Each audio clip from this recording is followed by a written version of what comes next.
So 2020 was one of the best years of my life, if not the best. There was highs and lows. There was some of the most profound, life-changing, mind-blowing realizations and experiences.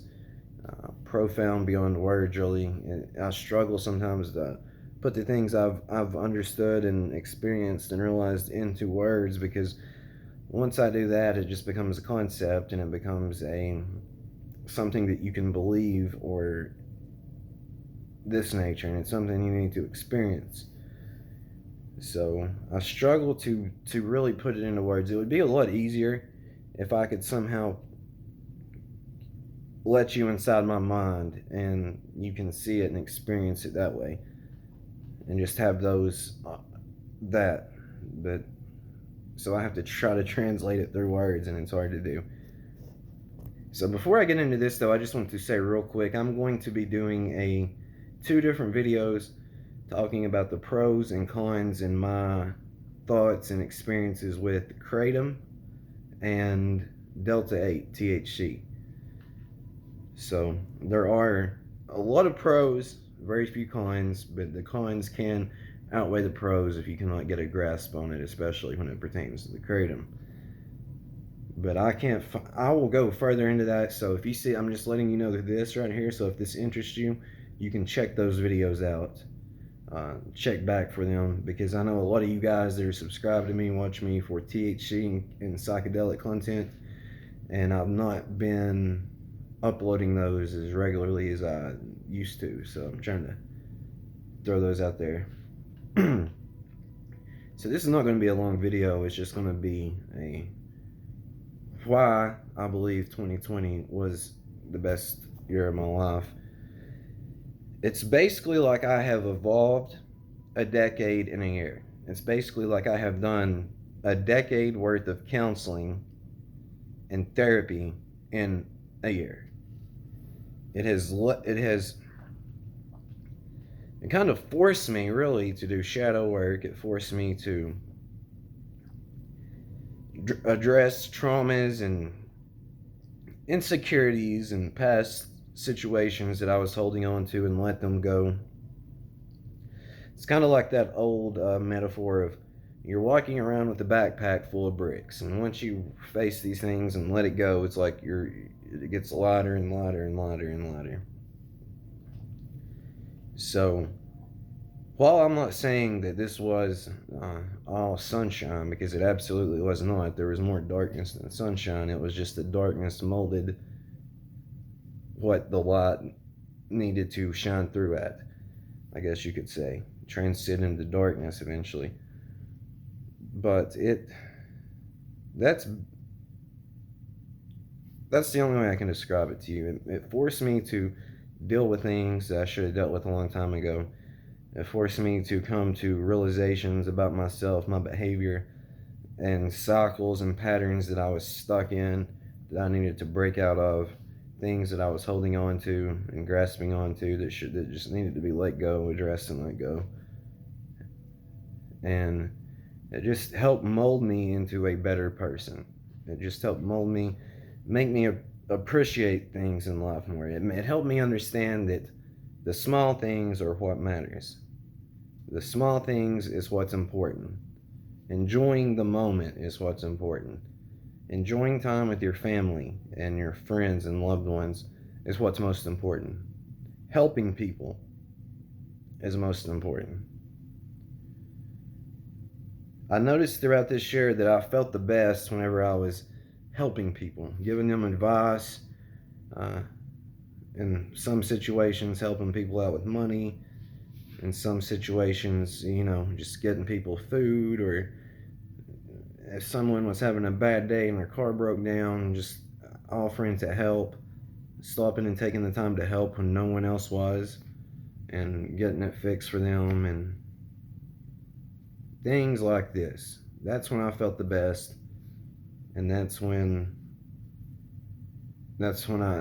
how I fully realized that's what I'm supposed to be doing here.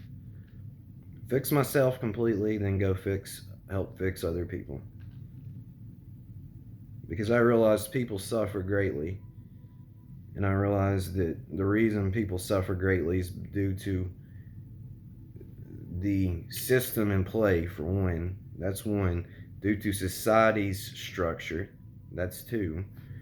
Due to their own. Due to their own thoughts and mindsets, and due to them seeing this as a cold, cruel world. And it's not hard to do. It's not hard to see it that way. You just have to look for the good. It's hard to see heaven when you're focused on hell.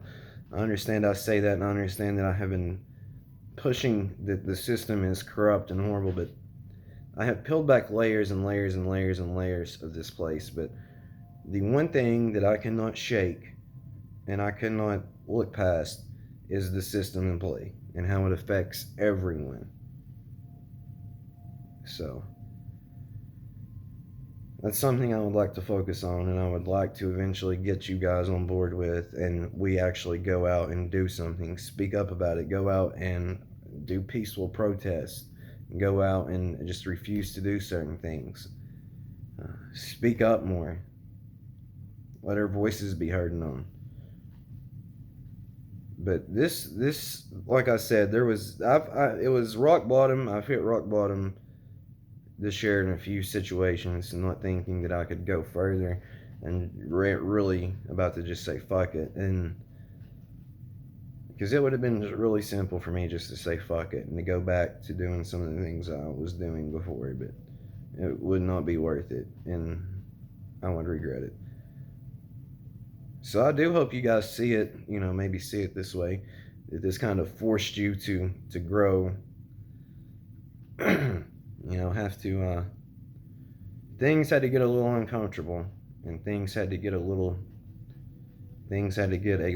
dark, so things could get molded and addressed and move forward.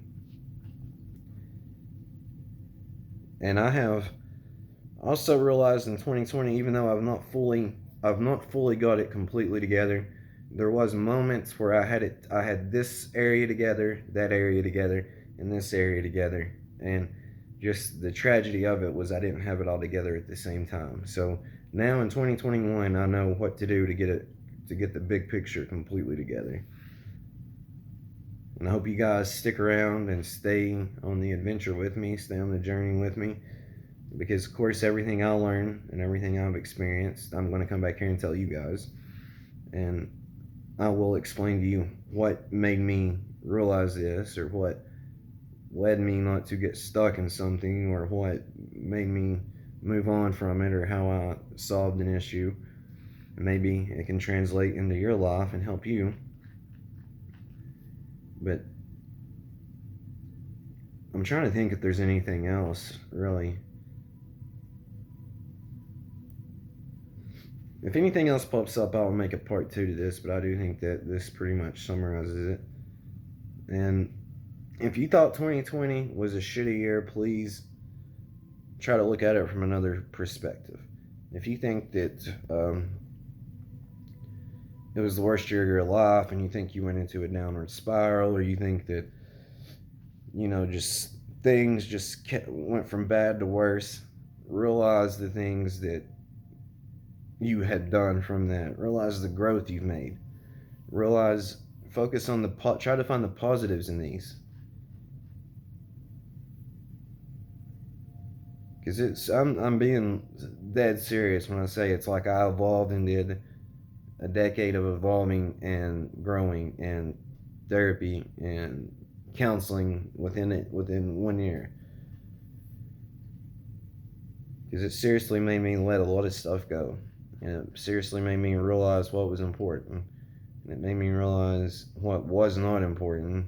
And it made me just altogether molded into a better person. And altogether absolutely for the better. It's almost like the entire universe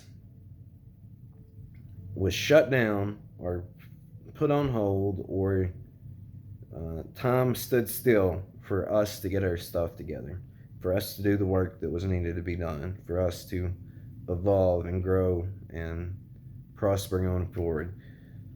Now, I do admit that it sucked that we were put in a pretty shitty situation, and it seemed bleak and dim and dark at times, but like I said, it forced you to grow.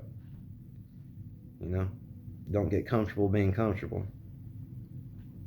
And the whole damn year made you uncomfortable, probably. But it was needed. So I love you guys. It is a game of form in the play of life for eternity. And I am you talking to you. And so is everyone else. So please realize this, because we deeply need to unite. We need to quit getting divided over situations, things, people, places, opinions. And we need to unite and overthrow the system, or force the system to change for the better. I love you guys.